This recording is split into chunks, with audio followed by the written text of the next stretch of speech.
자, 보시면은 4단위로 되어 있는데 보통 근데 이제 학교별 재량껏 한 단위를 깎아서 운영할 수 있어요. 그래가지고 현대고는 깎아서 운영을 합니다. 그래서 보통 4단위 구성돼야 되는데 학교장 재량으로 1단위를 증감할 수 있거든요. 그래서 얘네는 3단위로 운영이 된다는 얘기는 결론은 뭐냐면은 자, 지리 선생님이 1단위가 들어가고 그다음에 일반사회 선생님이 1단위가 들어가고 윤리 선생님이 1단위가 들어간다는 얘기예요. 근데 이따 제가 이제 제 설명의 자료에 보면은 각 학교별로 통합사회 교과목을 운영하는 방식이 다르기 때문에 제가 유형별로 정리해 놓은 게 있거든요. 그래서 이제 제가 따로 설명을 안 드릴 건데 이제 4페이지를 가시면은 제가 수업 진행 유형을 이제 정해 놓은 게 있어요. 근데 사실 이제 이 여러 가지 유형들이 있지만 가장 이제 어려운 유형이 이 유형이에요.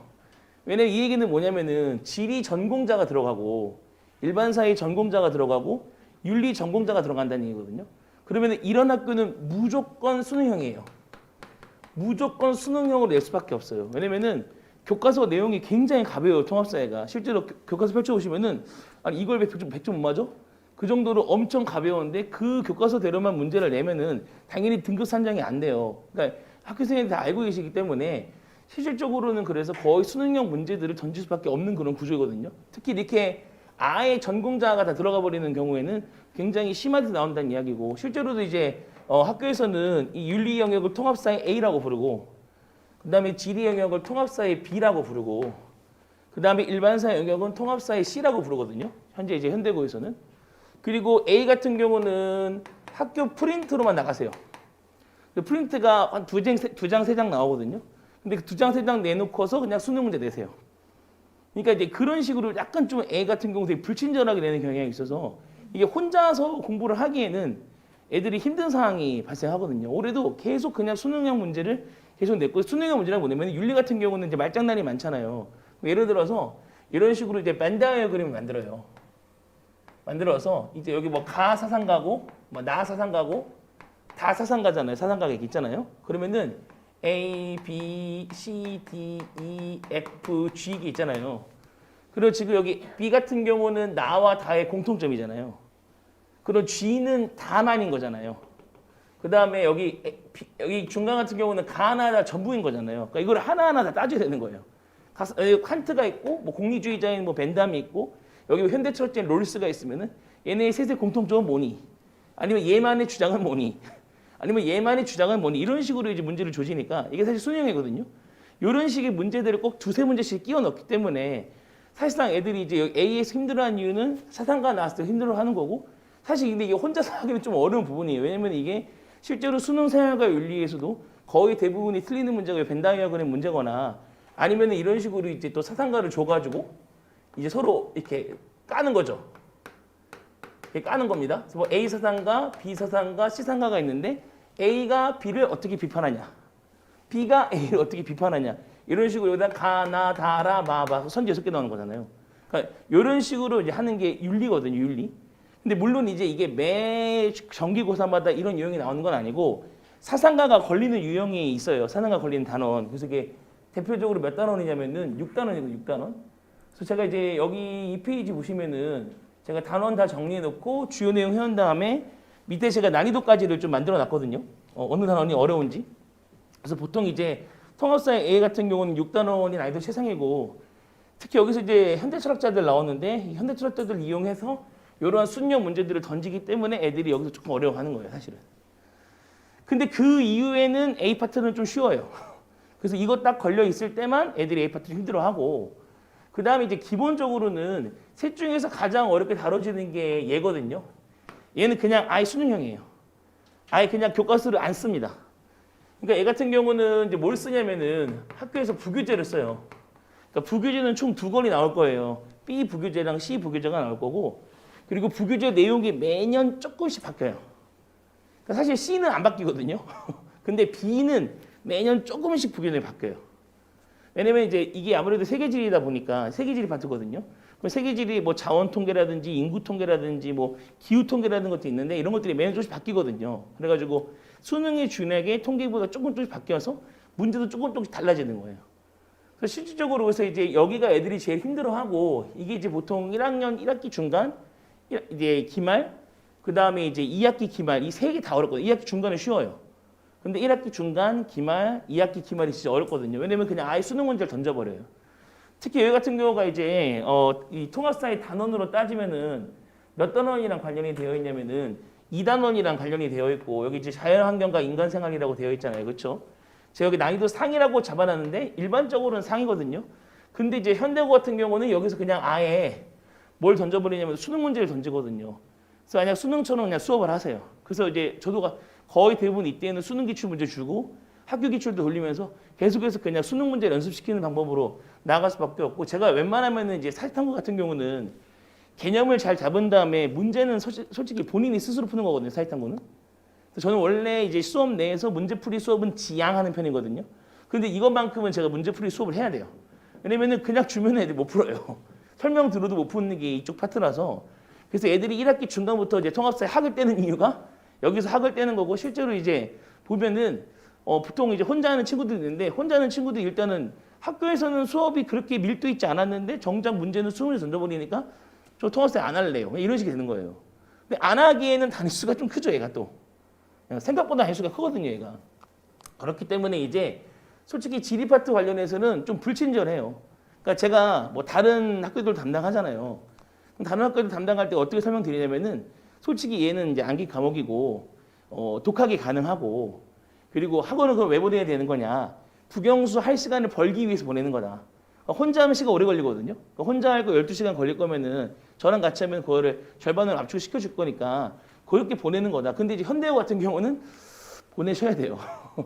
약간 좀 학교가 되게 불친절하게 문제를 내는 편이어서 혼자서 하기는 너무 시간이 많이 들어가고 그리고 혼자서 안 되는 부분들도 계속 문제가 나오기 때문에 생기는 것들이 너무 많아요. 그래서 제가 현대고만큼은 그냥 학원을 보내시는 게, 그러니까 이제 통합사회 내신을 챙기실 거면은 학원을 보내시는 게 더 효율적이다고 말씀드리는 게 그 때문이고, 제가 다른 학교 설명에서는 안 보내셔도 되는데요. 이런 식으로 얘기하거든요. 저도 솔직히 얘기를 하거든요. 근데 현대고 같은 경우는 보내시는 게 맞아요. 이게 너무 불친절해, 학교가. 그리고 일반 사회 같은 경우는 그냥 중간 정도 난이도로 나오고, 얘도 이제 뭐로 진행이 되냐면, 이제 부교재로 진행이 됩니다. 그래서 일반 사회는 막 그렇게 막 어렵거나 쉽거나 하는 그런 이제 부침은 없고, 그냥 항상 세계지리는 강이고 얘는 이제 6단원 때 한번 강하게 나오고 그다음에 일반 사회는 강은 없지만 기본적으로 그냥 평이하게 나오면서 그러니까 보통 등급은 여기서 갈려요 다. 그러니까 여기는 그렇게 막 어렵게 나오진 않는데 근데 이제 여기서 보병이 뭐가 있냐면은 이제 5단원이 있어요. 5단원. 이게 현대고뿐만이 아니라 모든 학교 다 힘들어하는 단원이 결국 5단원이거든요. 5단원이 경제단원. 이 경제단원 관련해서가 좀 많이 힘들어요. 왜냐면 이제 여기서 보통 경제단원인데 이제 여기서 가장 핵심 내용이 뭐냐면은 이제 가장 아파트에 이제 기회비용이 있고 그 다음에 여기 세 번째 무역이론이 있거든요. 그 다음에 여기 중간에 이제 시장 실패가 있고 시장 실패. 근데 현대고도 사실 이 통합사회라는 교과목이 2018년에 처음 생겼어요. 그래서 첫 해에는 현대고도 여기서 엄청 달렸어요. 왜냐면 이 현대고 2학년에 이제 심한 선택과목 경제 과목이 있거든요. 그리고 경제 담당 선생님이 이제 요거를 첫 해 하셨거든요. 그래서 현대고 원래 2학년 경제가 진짜 어렵기로 유명하거든요. 현대고 사회탐구는 거의 10년 가까이 해오고 있기 때문에. 근데 그분이 내려와서 한번 이제 또 애들을 싹 다 조졌죠. 근데 욕을 너무 많이 먹었어요, 첫 해에. 왜냐면 여기서는 진짜 문제를 이제 안드로메다로 보내려면은 충분히 보낼 수 있거든요. 근데 기회비용도 그냥 단순 계산이 아니라 그래프로 내버리면 애들 돌아버리는 거고, 시장 실패도 말로 하는 게 아니라 그래프로 내면 돌아가는 거고, 무역이론은 여전히 아직 그래프 나오거든요. 보통 이제 수학적 사고력이 뛰어난 애들은 되게 재밌어 해요. 왜냐면은 보통 기울기로 해가지고 미분해서 구하는 것도 있거든요. 실제로 여기서 미분을 가르치지 않지만 미분 선행 애들이 선생님 이거 미분이네요? 얘기하거든요. 수학적으로 되게 된 애들은. 그러니까 오히려 수학적 사고력 있는 애들을 되게 좋아하는데 이게 조금 안 되는 애들은 되게 힘들어해요. 네. 그러니까 끼고 가르치거든요. 저도 그래서 이거 같은 경우는. 그래서 여기가 보통은 2학기 중간고사에 들어가요. 그러니까 여기가 1학기 기말로 들어간 학교들도 많은데 현대 같은 경우는 2학기 중간으로 들어가요. 이게 어떤 의미를 가지냐면은 1학기 기말 때 급하게 안 나가겠다는 거예요. 2학기 중간 때 이거 밀도 있게 나가겠다는 거예요. 실제로 2학기 중간 때는 이거예요. 시험 범위가. 지금 애들 2학기 기말 얼마 안 남았잖아요. 2학기 기말에서 여기서 들어가요. 그래서 이거를 이게 천천히 나간다는 얘기는 뭐냐면은 학교에서 여기는 조금 신경 써서 가르치고 있다는 얘기거든요. 그 실질적으로도 수능형까지는 아니에요. 일반 사회가 평이하게 나오는 편이니까. 그래도 다른 일반고에 비해서는 문제 수준이 굉장히 높은 편이다. 그래서 생각보다 이제 현대고 통합사회가 굉장히 난이도가 높으면서도 조금 밀도 있게 좀 진행을 해야 될 그런 필요성이 있다는 얘기죠. 그래서 제가 웬만하면은 얘는 암기 과목이어서 독학이 가능하기 때문에 굳이 학원은 보내셔도 안 해도 됩니다라고 얘기하지만 현대 같은 경우는 꼭 보내야 된다고 말씀을 드린 이유가 이 때문이에요. 그러니까 보내도 되는 학교가 있고 보내도 안 되는 학교도 있고 그러니까 꼭 보내야 되는 학교가 있고 보내지 않아도 되는 학교가 있는데 기본적으로 현대고는 꼭 보내야 되는 학교에 속한다는 얘기죠. 자, 그래서 그런 식으로 보시면 맞고요. 그래서 제가 이제 이 설명들은 그냥 집에 가서 읽어보셔도 될 것 같고 그냥 이제 큰 이제 뭐랄까 좀 전반적인 이야기인 거고요. 자, 그 다음에 이제 아까도 말씀드렸지만 보통 이제 아까 얘기했던 일반사회 1단위, 지리 1단위, 윤리 1단위로 이제 깔리는 학교들이 보통 이제 가장 어렵게 나오는 학교들이고 각 영역 전공자들이 심한 내용을 가지고 하기 때문에 진행을 하거든요. 그래서 여기 보시면 중동고도 달려 있잖아요. 중동고도 제가 담당하거든요. 여기도 문제 살벌하게 나와요. 현대고도 문제가 되게 살벌하게 나와요. 진서는 좀 이상하고요. 변태스럽고요. 네, 이런 식이거든요. 그러니까 여기 있는 학교들이 그런 식이에요. 보시면 근데 이제 일반적인 학교들이 이렇게 나가요. 일반사회 2개, 지리 하나. 지리 2개, 일반사회 하나. 이 얘기는 뭐냐면은 윤리 비전공자가 윤리 영역을 가르치니까 윤리는 그냥 대충 내시거든요. 이제 지리가 2개인 학교는 지리가 좀 세게 나오고 일반사회 2개, 일반사회가 세게 나오고. 그래서 이제 여기 쉬운 나이도 보시면은 얘네들 정말 쉬워요. 얘네들은 100점 안 나오면 안 돼요. 100점 30명씩 쏘아둔 학교예요. 그래서 그런 거거든요. 보통 이제 어려운 나이도 희문, 숙명, 은광, 경기고 이 정도가 되겠고요. 근데 기본적으로는 근데 여기도 어렵다고 하지만 사실 C는 얘네들이에요. 예, C는 얘네들이에요. 왜냐면 아예 전공자가 들어가니까. 그래서 실질적으로 좀 보내야 되는 학교다, 학원을. 그렇게 보시면 될 것 같고요. 그리고 이제 아예 특수고는 이제 해당이 안 되니까 제가 따로 설명은 안 드리고 아예 특수고들은 그냥 지네 멋대로 운영하거든요. 예. 그래서 제가 이제 서울국제고도 하고 대원외고도 하는데 얘네들도 그냥 지네 멋대로 나왔기 때문에 여기서 설명할 필요는 없을 것 같고 근데 기본적으로 현대고는 그렇게 멋대로는 아니다. 그래도 최소한의 학업 수준 내에서 그러니까 물론 이제 문제 자체를 고3 수준으로 내는 건 있지만 이제 너무 교육까지 벗어나거나 그런 문제들은 안 나오는 거니까 확인하시면 되고 그래서 일단은 제가 좀 정리를 해드리면은 결국은 요거는 현대고에 해당되지는 않아요. 교과서를 안 쓰니까요. 네, 교과서를 안 써요. 그래서 현대고에는 해당이 안 되고 대신 이제 이게 해당이 되는 겁니다. 예, 보통 기출문제가 킬러문항으로 출제가 된다. 그래서 지금 항상 2학기 기말에 항상 재밌는 게 뭐냐면은 2학기 기말은 수능을 보고 나서잖아요.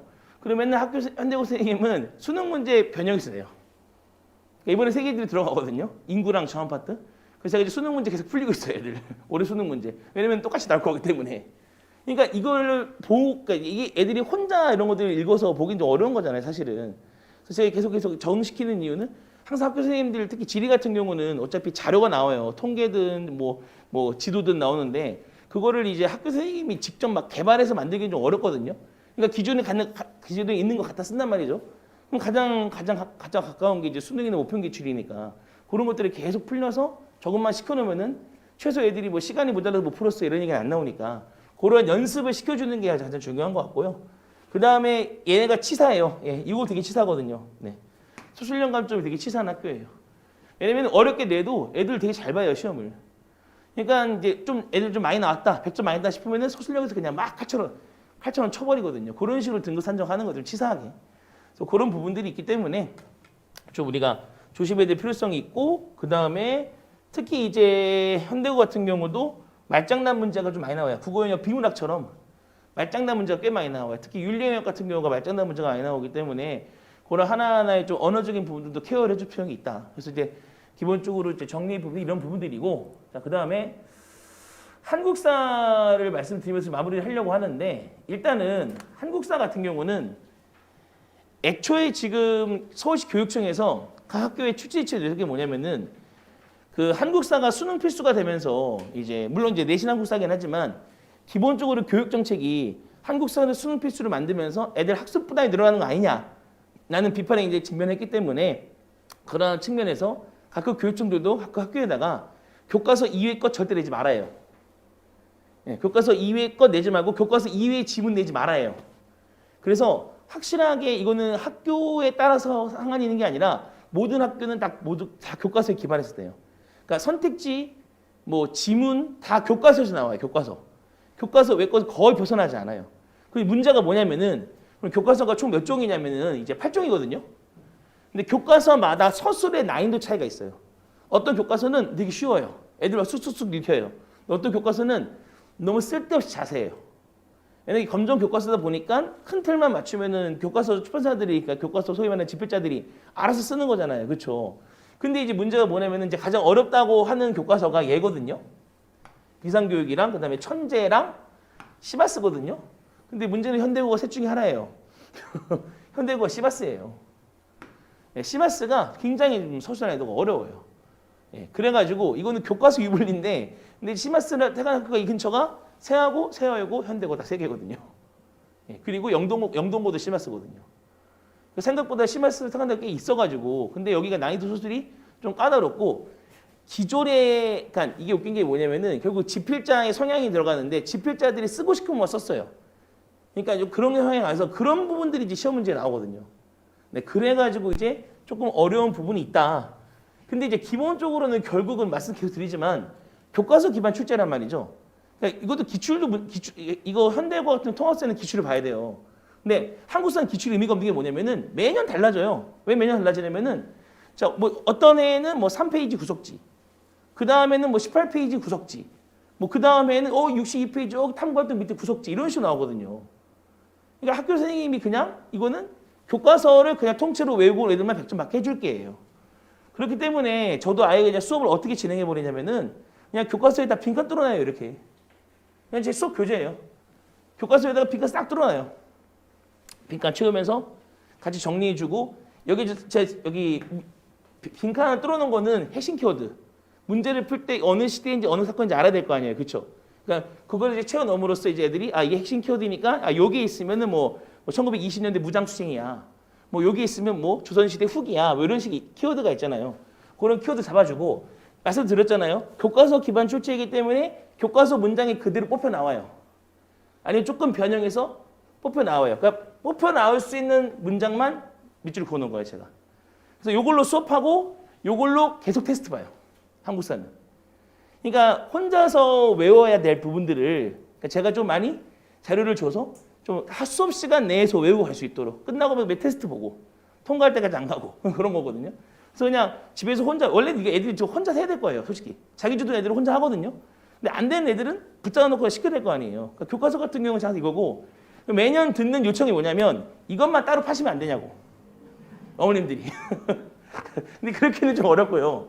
그래서 이제 소위 올해도 자료반의 요청이 많았어요. 선생님 다른 학교는 자료반 운영하셔도 왜 현대고는 안 하세요? 연락하시더라고요. 근데 워낙 자료반 요청이 많았거든요. 한국사 같은 경우는. 자료반 어떻게 안 되냐. 그래서 제가 이제 그냥 자료를 합법적으로 사실 수 있도록 이제 하루 특강을 가끔 열어요.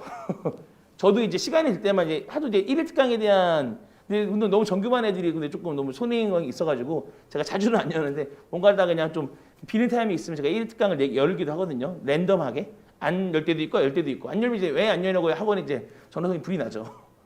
근데 어쨌든 간에 이제 한국사는 이런 식으로 정리를 하면은 자연스럽게 애들이 가서 실수만 하지 않으면 충분히 100점 맞아오거든요. 그래서 기본적으로는 현대고는 이런 방식 진행이 되고, 이게 이제 얘 부교재예요. 이게 통합세 비세계지리 부교재예요. 근데 이거 보시면 그냥 수능특강 내용이거든요. 수능특강 내용 갖다 집어넣으신 거예요. 보시면은. 네. 그래서 이런 식으로 이제 문제가 나오기 때문에 실질적으로 현대고는 조금 예민하게 반응을 하면서 좀 대비를 시켜주는 게 맞다는 거고. 근데 이제 재밌는 건 뭐냐면 다른 학교는 한국사를 3단위로 운영해요. 얘는 법적 이수 단위예요. 근데 꼭 1학년 때 3단위를 다 하라는 규정은 없어요. 그래서 현대고는 2단위로 운영해요. 그 나머지 1단위는 언제 가져오냐? 3학년 때 해요. 3학년 때.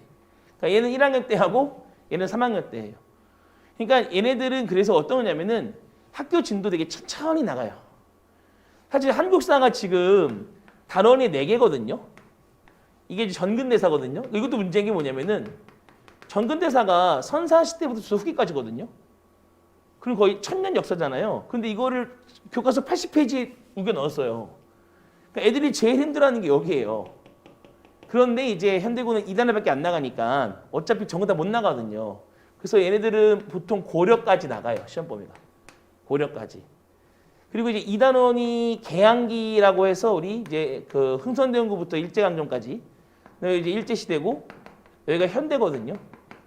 그래서 지금 다른 학교들은 다 여기 나가고 있거든요. 다른 학교들은 중간 기말 중간 기말이에요. 시험 범위가 그냥 깔끔해요. 중간 기말 중간 기말. 근데 현대고는 2단계밖에 안 못 나가니까 다 못 나가잖아요. 그래서 지금은 여기까지밖에 안 나가요. 그러면 이제 3학년 때 이걸 하는 거예요. 현대를 하는 거예요. 근데 3학년 때 굳이 들을 필요는 없고요. 1단이기 때문에 애들 거의 신경 안 쓰고요. 이제 요거 이제 애들 하려고 하는 거고, 그래서 실질적으로는 이제 요 세 개를 4개 맞춰 나가는 거고, 올해 같은 경우는 지금 거의 변동 없어요. 제가 밑에도 정리해 놨었는데 거의 변동 없고, 얘네들 같은 경우는 보통 지금 제가 정리는 있을 텐데 얘네가 지금 1단원은 그러니까 1학기 중간고사는 고려까지 나갔고, 그 다음에 1학기 기말이 동학농민운동에 나갔고, 그 다음에 2학기 중간이 대한민국 임시정부랑 3.1운동까지 나갔고, 그리고 기말이 나머지까지 나가서 3단원 전체 나갔거든요. 이런 식이거든요, 얘네는. 그래서 갈라지는 게 있기 때문에 그런 부분들이고, 정말 여기는 그냥 다 교과서 기반이에요. 교과서 기반. 교과서만 그냥 와장창창 외우고 있으면은 크게 어려울 건 없다. 근데 이제 항상 좀 조금 이렇게 격한 표현을 쓰면은 약간 랄지 같은 게 요거예요, 요거. 요게 좀 어렵게 나와가지고 애들 연도도 좀 많이 외워야 되고. 그래서 기본적으로 왜냐면은 예전에도 현대고 한국사가 좀 쉽게 나왔었거든요. 쉽게 내니까 다 100점 나와요. 그래도 선발대 애들이 오잖아요. 일반고가 아니잖아요. 그러니까 어느 정도 공부를 좀 할 줄 아는 애들 온단 말이에요. 그러니까 조금만 쉽게 내면은 막 100점이 막 쏟아져 나오니까. 그러니까 학교 선생님도 너무 그게 싫으니까 그냥 이제 조금 약간 문제를 사악하게 내는 경향이 있고, 진짜 신박한 데서 나와요. 그러니까 누가 보더라도 그냥 이게 문제 컨텐츠가 아니거든요. 거기서 문제 컨텐츠를 만들어내요. 저도 신기해요. 그래서 저도 항상 얘기해요. 야, 이것도 나올 수 있어. 이렇게 변형되어 나올 수 있어. 근데 너네는 기출이 나왔던 거 또 안 나온다. 그러니까 저도 항상 이제 안 나온 걸 늘려서 제거해요. 아, 얘는 나왔었지? 안 나오는 거예요. 그러니까 새로운 것들을 발견하는 경향이 있기 때문에 그런 부분들을 정리해 주는 게 맞습니다. 그래서 최근에 또 이제 워낙 또 이과 강세이기 때문에 또 제 과목이 굉장히 홀대를 갖고 있지만, 그럼에도 불구하고 재학생들이 정시로 가기는 힘든 상황이에요. 계속해서 정시 비중이 늘었어요. 실제로 50%도 됐어요, 정시 비중이. 근데 그럼에도 불구하고 정시는 다 이제 재수생이랑 이제 소위 말하는 특목고를 차지해요. 그러니까 재학생들이 정시로 가는 경우는 거의 다 한 번 더 하는 경우예요. 한 번 더 하는 경우. 그러니까 고3에서 바로 정시로 가는 애들이 진짜 가뭄에 콩나시 나오거든요. 그러니까 기본적으로 아직 물론 요새는 뭐 빠른 정시로 1학기 중간 보고 정시로 돌리는 사람들 많거든요. 근데 저는 그거는 아니라고 생각을 해요, 개인적으로는. 왜냐면은 기본적으로 어쨌든 간에 학교과는 많지 않고 거의 대부분이 학종인 건데, 학종은 내신이 막 그렇게 좋지 않아도 되고, 최근에는 오히려 이제 블라인드를 하잖아요. 그래서 학교별 유불이 많이 떨어진 상황이고, 그리고 사정관들이 다 알아요. 블라인드 해더라도 교육과정 보면 나오거든요. 그러니까 여기들 특이하잖아요, 교육과정이. 한국사 2개 하고 그럼 딱 얘네는 최소 일반고는 아니겠구나. 다 알아요, 사정관들이. 일부 그런 식으로 학교도 계속 바리에이션을 준단 말이죠. 그런 과정 속에서 얘가 생각보다 그래도 3단이랑 2단이니까 총 5단이잖아요. 합쳐서 5단이기 때문에, 그리고 이게 지금 따로따로 수업하는 게 아니라 한 번 했을 때 동시에 하는 거거든요, 두 과목을. 그러니까 누구보다도 나름대로 신경을 좀 쓰면은 왜냐면 보통 이제 이게 애들이 1학기 중간 지나잖아요. 포기한 애들이 진짜 많이 늘어나요. 저 이거 갈 건데요? 전 과학 더 할래요. 포기한 애들이 많아요. 오히려 경쟁이 계속 가서 줄어들어요. 그러니까 그냥 깡으로 점수를 따서 등급을 올리기에는 좋은 과목이고, 그리고 갈수록 경쟁률이 떨어지는 과목이긴 해요. 그래서 계속 꾸준히 1년 동안 신경을 쓰면은 계속해서 점수가 나오는 그런 과목이어서 생각보다 좀 전략적일 수 있으니 너무 이제 이거를 소홀히 하지 않았으면 좋겠다. 그리고 이제 항상 말씀드리는 게, 이제 제가 이제 겨울방학 수업도 있고 정규반 수업도 있는데, 이거 어떻게 활용을 해야 되냐. 겨울방학도 듣고 그러니까 겨울방학도 듣고 1학기 때 학기 중에 정규도 들어야 하나요? 그건 너무 비효율적이고요. 계획을 잘 세우셔야 돼요. 만약에 겨울방학 때 뭐 수학, 국어, 과학을 좀 더 돌리실 거면은 그냥 학기 중에 들으시면 되고, 저희는 학기 중에 좀 수학 같은 거 더 돌릴 거거든요. 그럼 먼저 들으면 돼요. 겨울방학 때. 겨울방학 커리큘럼이랑 학기 커리큘럼 똑같이 운영돼요. 겨울방학 커리큘럼은 딱 1학기 분량만 제가 할 거거든요. 그리고 제가 그러면은 저희는 겨울방학에 들었는데 그러면은 막상 이제 시험 볼 때는 저희는 어떻게 하죠? 그래서 제가 일부러 겨울방학 수강생들한테는 직보를 열어줘요. 직보만 듣게 열어줘요. 원래 안 열어주거든요. 이것도 요청 많이 받았어요. 선생님, 대치동 학교는 직보 특강 하시는데 왜 현대고 안 하시나요? 그러니까 왜냐면 이제 그거는 대치동 학원 그쪽 학원의 그 정책 때문에 제가 여는 거지. 저는 원래 별로 좋지 않아 하거든요. 그거를 거기 해달라고 해서 열어주는 거 직보 특강을. 그렇기 때문에 이제 실질적으로 저도 이제 그 겨울방학 들어야 될 한정에 대해서는 직보 특강 열어주거든요. 그러니까 그런 식의 또 뭐 있으니까 이제 겨울방학 시간을 짜시면서 학기 중에 전도 하실 건지를 정하시면은 맞춰서 둘 중에 하나를 들으면 될 것 같습니다. 네, 제가 너무 오랜 시간 동안 얘기했군요. 신나가지고. 네, 좋습니다. 제가 자, 여기서 마무리하다고 예, 앞으로 또 이제 좋은 선생님도 계시니까 또 많은 정보 얻어주겠습니다. 네, 감사합니다.